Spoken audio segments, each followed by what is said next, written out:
Então, vamos para a nossa última aula da avaliação do sistema respiratório e vamos que vamos. Vamos lá. Então, nessa aula nós vamos ver e aprender, se vocês já não sabem, a fazer a ausculta pulmonar, a nossa tão querida e tão utilizada, mais utilizada dentro da unidade de terapia intensiva e até em todos os outros lugares, né? Avaliação ausculta pulmonar. Então, vamos entender um pouco sobre a ausculta pulmonar. O que a gente precisa saber? A ausculta pulmonar ela é para determinar o fluxo aéreo através da árvore brônquica. Então, a gente vai fazer a ausculta para saber como é que o ar está entrando e está saindo da árvore brônquica do nosso paciente. Belezinha? Então, ela vai identificar a presença ou não de obstrução. Tanto é a obstrução física como obstrução da própria traqueia, do próprio ramo que leva o ar para dentro dos pulmões, tá bom? Ou estreitamento ou obstrução, a gente vai conseguir fazer essa identificação através da ausculta pulmonar. Avaliar as condições do pulmão circundantes no espaço pleural também. A gente vai conseguir também escutar a movimentação do pulmão dentro da caixa torácica através do deslizamento das pleuras, tá bom? Então as pleuras estão ali para fazer a proteção mecânica do pulmão e para fazer com que esse pulmão também deslize, né, de uma forma suave dentro da caixa torácica. Quando ocorre algum problema nessas pleuras, a gente também consegue identificar esse problema através da ausculta pulmonar, beleza? Então vamos lá. Como é que funciona a entrada de ar dentro dos pulmões?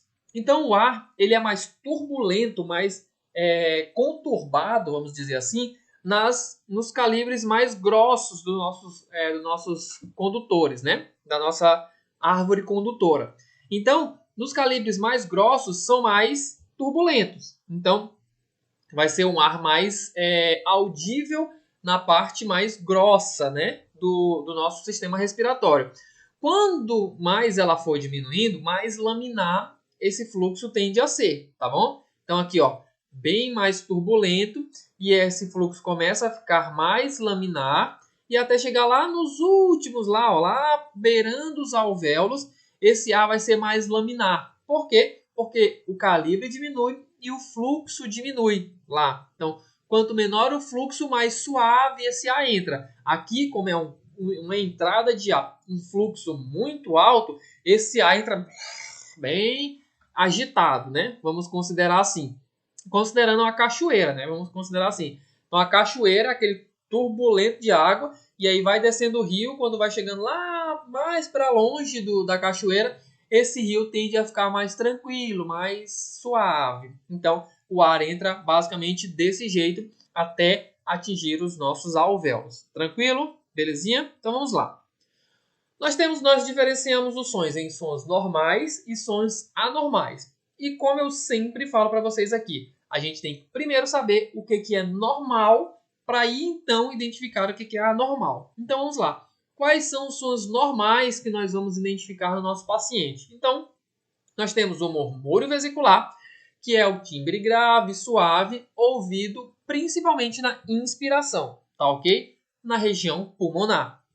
Nós temos aí os brônquicos, que são realizados sobre o manúbrio desse paciente, que é um som principalmente também das vias aéreas traqueais, é um timbre agudo, intenso e oco, mais ouvido na expiração. Quando a gente fala mais ouvido na expiração, mais ouvido na inspiração, não quer dizer que você só vai escutar esse som ou na ins ou na ex, mas o principal momento vai ser na inspiração ou na expiração quando eu falar aqui. Mas você pode escutar ele tanto na ins quanto na ex. Porém, a intensidade dele vai ser maior nesse que eu falar para vocês. Por exemplo, o som brônquico, a maior intensidade dele vai ser na expiração. O murmúrio, a maior intensidade dele vai ser na inspiração. Mas você pode escutar ele tanto na ins quanto na ex. Tranquilo? Temos também, então, os sons bronquiovesiculares, que são anterior e posterior sobre as grandes vias aéreas centrais, sonoro tubular, né, que nem aquela que eu falei para vocês, da cachoeira e tal, ouvido tanto na inspiração quanto na expiração. Mas onde que a gente escuta esses sons, Diego? São sons normais, eu sei que são sons normais, são sons que a gente vai conseguir escutar com o esteto, mas onde que eu vou escutar esses sons? Então vamos lá. Então vamos lá. O som bronquiovesicular, você vai escutar, o som brônquico, você vai escutar na parte do pescoço, tá bom? Então em toda essa região do pescoço, você vai escutar esse som, que é um som, se o paciente não tiver obstrução, estiver tranquilo, como eu falei, testem com os parentes de vocês, com o marido, com a esposa, com o filho, entendeu? Porque tudo é questão de treino, principalmente a audição, visão, tá bom? A gente tem que treinar para que a gente consiga identificar com mais facilidade isso quando a gente for empregar isso na parte clínica. Então treine isso em casa. Pega o esteto de vocês, coloque lá e vai treinando no seu marido, na sua esposa, no seu filho, na sua avó. E aí você vai treinando. Então você vai ouvir. A princípio, os seus parentes em casa estão de boa, sem nenhuma doença, nenhuma patologia. Por isso que a gente indica treinar com o pessoal de casa, tá bom? Então treine que você vai escutar esse som normal do pescoço aqui, é um som brônquico. Então quando vocês escutarem esse som lá no paciente de vocês, vocês vão saber que é um som normal. Quando vocês, ao escutarem aqui essa região do pescoço do paciente, que houver um som diferente do que é para ter, vocês vão, opa, alguma coisa tá errada aqui. Como eu falei, às vezes você pode nem saber o que é, mas você identificando que existe um som anormal onde é para ter um som normal, já fica meio caminho, já está andado. Belezinha? Então treine com a galera aí em casa, beleza?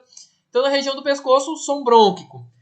No pulmão, o murmúrio vesicular. Na região do pulmão toda aqui, então toda essa área aqui vai ser murmúrio vesicular. Vocês tendem a escutar o som na inspiração. Tranquilo? E aqui na região do manúbrio, né, do externo, são sons bronquiovesiculares. Se vocês colocarem o esteto bem no meio desse ossinho aqui do tórax, vocês vão escutar um som também.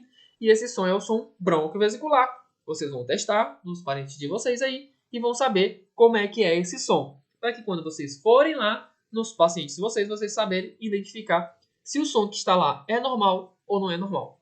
Tranquilo? Belezinha? Vamos lá então. E aí, se nós temos os sons respiratórios normais, nós também temos os sons respiratórios anormais. E é aí que nós temos que se preocupar um pouquinho mais. Beleza, a gente já sabe como é que são os sons normais, onde é que eu escuto tudinho. Belezinha. Agora, se aparecer alguma coisa diferente, eu vou ter que saber identificar o que é esse diferente. Belezinha? Então vamos lá. Os sons que a gente pode escutar são os roncos. Os roncos são sons graves que indicam líquido, secreção, né, nas vias aéreas de maior calibre. Então, os roncos, a gente não vai escutar, por exemplo, se o paciente tiver secreção lá no alvéolo, nós não vamos poder identificar isso como ronco, porque os roncos, eles são secreção que estão nos nossos maiores calibres, então mais na região central, tá bom? Então, região central, né, do tórax e a região periférica, né, os mais próximos do alvéolo, tranquilo? Então, a gente vai escutar os roncos nessa região mais central, nos de grossos calibres, tá bom? Elas podem ser mais escutadas na inspiração e podem desaparecer com tosse. Grava e anota isso que é muito importante, tá bom? Por quê? Porque às vezes ele é muito confundido com o estertor crepitante, o ronco, tá bom? Dependendo da região que você ausculta e do som, eles são bem parecidos, tá bom? Porém, uma grande diferença é que você escuta na região central, tá ok? E você também consegue identificar se o paciente ele apresenta tosse. Se ele apresenta uma tosse, você auscultou, eu acho que isso aqui é ronco, tá bom? Tem um ronco.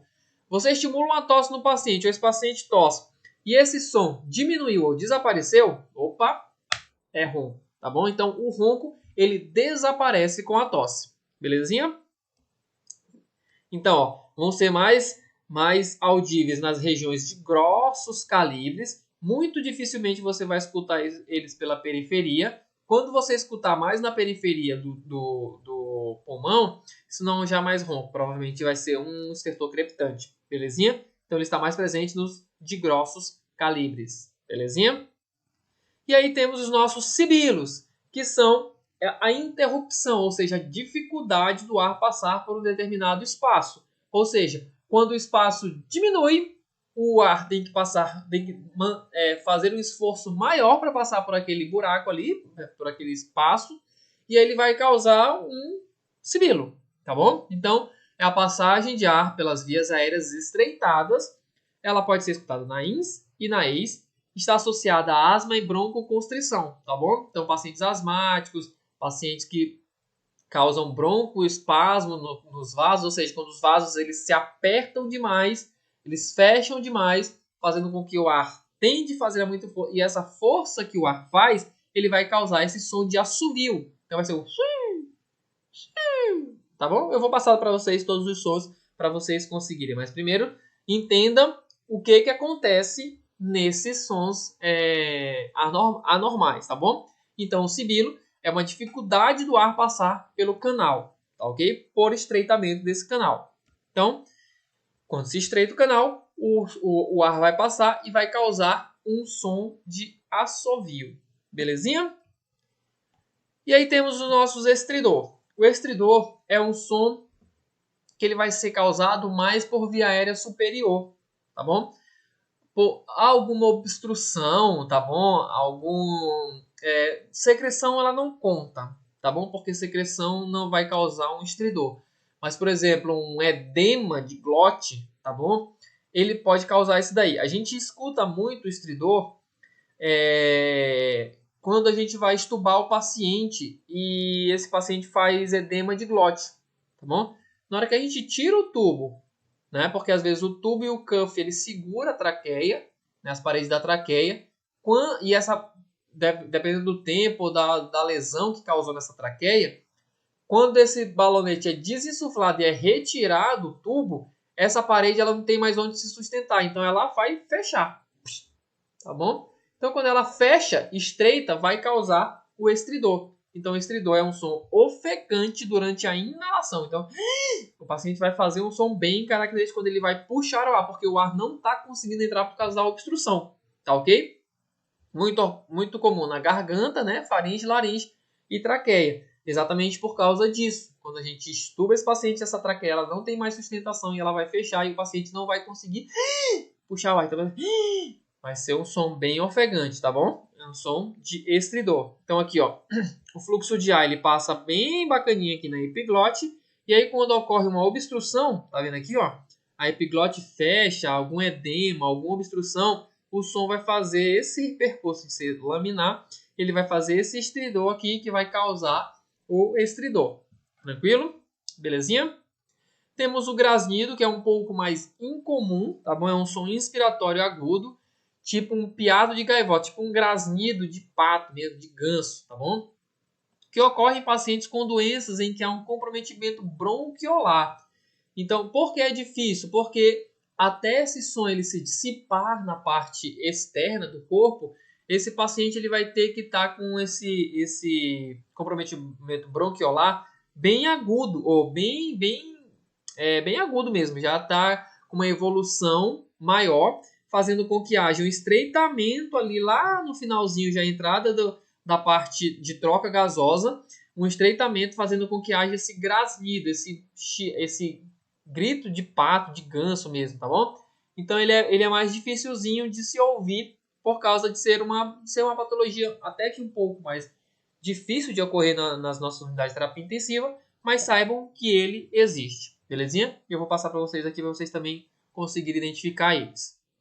E temos o nosso atrito pleural, como eu falei para vocês, não só de pulmão a gente ausculta, a gente precisa auscultar também o funcionamento das pleuras, se a pleura está bem encaixadinha, se está bem lubrificadinha, se ela está fazendo o papel dela, que é a proteção e movimentação do pulmão dentro da caixa torácica, tá bom? Então, são ruídos de rangido, tá? São sinais de inflamação pleural. Então, quando as pleuras começam a fazer um cisalhamento sem o líquido, elas começam a inflamar e começam a ter os sons característicos de inflamação de pleura, atrito, já roçar uma na outra, tá bom? E são as pleurites que ocasionam. Então, ela vai ser uma inflamação aqui, ó, da pleura, que vai fazer um som bem característico também, tá bom? Vai dar para, às vezes confunde muito alguns sons, mas com o treino a gente vai aos pouquinhos conseguindo identificar uma da outra, beleza? Continuando, nós temos aqui os estertores crepitantes, tá bom? Que são líquidos nos alvéolos. Então, quando existe um pouquinho de líquido lá no alvéolo, que esse paciente vai inspirar e expirar, esse líquido ele vai causar algum tipo de som. E esse som ele é bem parecido com o velcro, quando a gente abre o velcro, tá bom? Ou também pode ser comparado com, principalmente mulher, né? Fica mais fácil. Pega o cabelo, coloca perto do ouvido e mexe o cabelozinho assim, ó. Esse é o som do estertor crepitante. Muito parecido com isso, tá ok? Então, ele é devido a pequenas quantidades de líquidos dentro dos alvéolos, tá bom? Eles são mais escutados na INS e não desaparecem com a tosse, viu? Lá no começo eu falei para vocês que o ronco ele desaparece com tosse e ele parece com o estertor crepitante. Então, se o paciente ele está apresentando esse estertor e você está desconfiando que é um estertor, ele está sendo mais distal, mais longe da via aérea grossa do nosso pulmão. Já é mais um indício que pode ser um estertor crepitante. E esse paciente tosse e esse estertor não desaparece, opa, temos aí um estertor crepitante, tá bom? Então, ele pode, a causa dele pode ser por causa de edema pulmonar, fibrose, bronquite, pneumonia, tudo que está relacionado a acúmulo de líquido dentro dos alvéolos, dentro do alvéolo ali, uma fibrose, tá bom? Tudo que está relacionado dentro do alvéolo é um estertor crepitante, tá ok? Então aqui, ó, inflamaçãozinha ou inflamações dentro do alvéolo, tá bom? Uma bronquite, uma fibrose, ou pequenas quantidades de líquido dentro dos alvéolos vão causar os estertores crepitantes. E temos os estertores bolhosos, tá bom? Que são grandes quantidades de líquidos dentro do alvéolo, tá bom? Ele é mais escutado também durante a INS e ele tem uma duração longa, né, uma baixa tonalidade, e ele lembra o borbulhar de água fervendo, literalmente. Quando você coloca lá, ele vai fazer... Tá bom? Também vou passar para vocês. Então, para vocês diferenciar, quando existe uma grande quantidade de líquido dentro dos alvéolos, vocês vão escutar estertores bolhosos. Quando existe uma quantidade pequena de líquido dentro dos alvéolos, vocês vão escutar os estertores crepitantes. Então, para a gente conseguir colocar tudo isso num pacote, se vocês têm fone de ouvido, eu indico para vocês colocarem um fone de ouvidozinho aí, tá bom? Se vocês estão escutando numa caixa, parece besta, parece bem idiota mesmo. Mas se você estiver escutando numa caixinha de som, ou se vocês tiverem uma caixinha de som e tiver um esteto, eu peço que vocês coloquem na caixinha de som, tá bom? E coloquem o esteto e escutem com o esteto a caixinha de som. Por quê? Porque vocês treinam o ouvido de vocês com o esteto, os sons que eu vou passar para vocês. Então eu vou passar para vocês aqui os sons, tá bom? E aí vocês vão treinar e vão identificar cada um deles. Como vocês vão ficar com o curso bastante tempo, dá para vocês ficarem comparando. E eu indico, coloca o esteto e treina na caixinha, tá bom? Se não, coloca o fone de ouvido que vocês vão ter uma escuta bem melhor. Então vamos lá.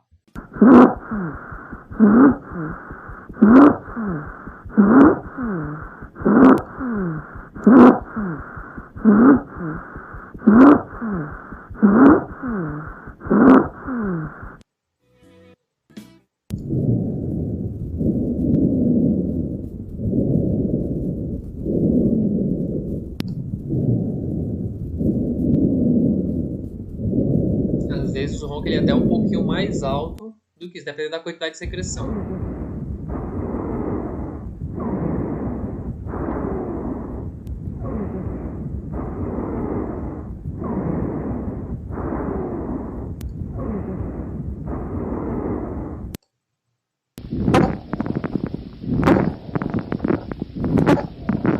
Esse é o que é difícil de se ter, mas para vocês já terem noção de que ele existe.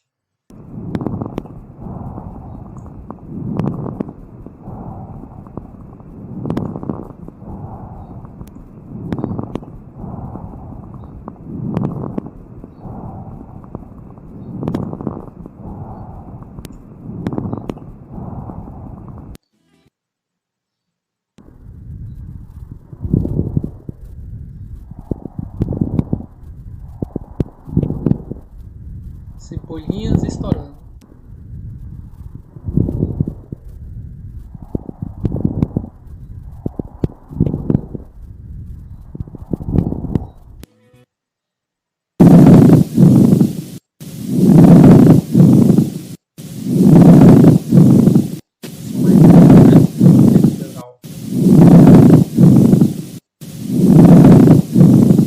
Então, assim a gente finaliza a nossa aula de avaliação respiratória, tá ok?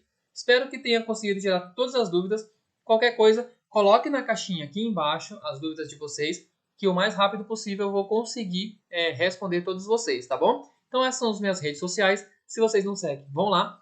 Nosso YouTube, Jornada Avança Físio, a nossa Instagram e o nosso Facebook. Então, segue a gente lá. Então, qualquer coisinha, coloca aqui embaixo que a gente vai tirando todas as dúvidas. Então, até a próxima aula.